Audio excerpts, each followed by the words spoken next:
मज़ेदार शानदार खड़े मसूर का पुलाव हमारा बिल्कुल रेडी है। आप इस रेसिपी को ट्राई करिएगा, आप यकीन करिए गर्मियों के हिसाब से अब तक की सबसे बेस्ट रेसिपी है। बहुत ही मज़ेदार शानदार ये रेसिपी बनती है, बहुत ही मुख्तलिफ अंदाज में, बहुत ही आसान तरीके से मिनटों में बन जाने वाली रेसिपी है। आप बनाइएगा, ये रेसिपी आपको बहुत ही अच्छी लगेगी और मुझे फ़ीडबैक ज़रूर दीजिएगा कि मेरी रेसिपी आपको कैसी लगी। शायद ये रेसिपी कभी आप लोगों ने ट्राई करी हो, मुझे फ़ीडबैक दीजिएगा। बिस्मिल्लाहिर्रहमानिर्रहीम, अस्सलाम वालेकुम। उम्मीद है आप सब लोग खैरियत से होंगे। आज मैं आपसे खड़ा मसूर के चावलों की बेहतरीन रेसिपी शेयर करूंगी। आप यकीन करें इतना उम्दा और लाजवाब ये रेसिपी बनी है, गर्मियों की बेस्ट रेसिपी है। ज़रूर ट्राई करिएगा, ये रेसिपी आपको बहुत ही अच्छी लगेगी। 1 कप मेरे पास खड़ा मसूर की दाल है, इसको 4 से 5 दफ़ा मैं अच्छी तरह से धो लूँगी। इसके बाद मैं इसे उबाल के तकरीबन 80% हमें इसे उबालनी है। दाल को मैंने 80% गला लिया, ये देखें इस तरीक़े से। इसको मैंने गला के अच्छी तरह से स्ट्रेन कर लिया।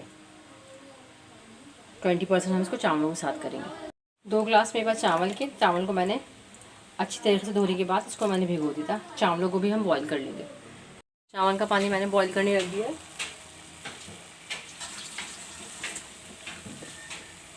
जो मैंने चावल भिगो थी डाल देंगे।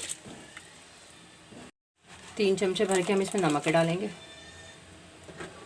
चावल को हम 80% तक बॉईल करेंगे। इसके बाद मैं स्ट्रेनर में से छान लूँगी। चावल हमारे 80% डन हो गए। इसमें जो मैंने दाल बॉईल करी ना, ये मिक्स कर देंगे। अब 2 से 3 जोश हम चावलों को दाल के साथ देंगे। इस तरीके से मिक्स कर देंगे, अच्छी तरीके से मिक्स करेंगे इसको। 1 से 2 मिनट से हम मज़ीद बॉईल करेंगे। अब मैं स्ट्रेनर में से स्ट्रेन कर लूँगी। चावल का पानी मैंने स्ट्रेन कर लिया। अब मैं इसे दम पे रखूँगी। तवे को मैंने हल्की आंच पे पहले से गर्म करने के लिए रख दिया था। 1 से 2 मिनट अच्छी तरीके से हम तेज़ आंच पे पहले इसको स्टीम देंगे। स्टीम आने के बाद तकरीबन 15 से 20 मिनट हम इसे दम देंगे। इसके बाद हम इसका भगा तैयार करेंगे। बहुत ही उम्दा और लाजवाब ये बनता है। आप बनाइएगा, आपको ये रेसिपी गोश्त से ज़्यादा अच्छी लगेगी। आगे जो चीज़ें हमें चाहिए उसके लिए 1 गरी प्याज की, उसको मैंने बारीक काट लिया। तेज़पात का पत्ता है, दालचीनी है, ज़ीरा 1 टेबल स्पून, 5 से 6 अदद काली मिर्चें, लौंगे हैं, 5 से 6 अदद बड़ी इलायची। फ्राई पैन लिया है। फ्राई पैन के अंदर मैंने आधा कप भर के तेल का डाला है।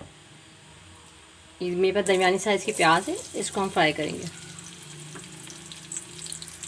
प्याज का कलर लाइट सा चेंज हो गया है। उसके अंदर जो मैंने खड़े गरम मसाले थे ये डाल देंगे। इसको उसके साथ हम हल्का सा फ्राई करेंगे। बहुत ही उम्दा खुशबू निकलती है गरम मसालों की, बहुत ही अच्छी खुशबू है। बहुत अच्छा शानदार ये भगा तैयार होता है। प्याज को हम लाइट ब्राउन करेंगे। बघार हमारा बिल्कुल रेडी हो गया है। अब हम इसे चावल पर बघार लगाएंगे और हमारे दम आ गए। अभी सारा बघार मैं इसमें डाल दूँ। शानदार खड़े मसूर की दाल का पुलाव हमारा बिल्कुल रेडी है। आप इस रेसिपी को ज़रूर ट्राई करिएगा, ये रेसिपी आपको बहुत ही अच्छी लगेगी। अगर मेरी रेसिपीज़ आपको अच्छी लगती हैं तो प्लीज़ मेरे चैनल को लाइक कर दीजिए, सब्सक्राइब कर दीजिए, शेयर कर दीजिए। आप लोगों का देखने का बहुत बहुत शुक्रिया। अल्लाह हाफ़िज़।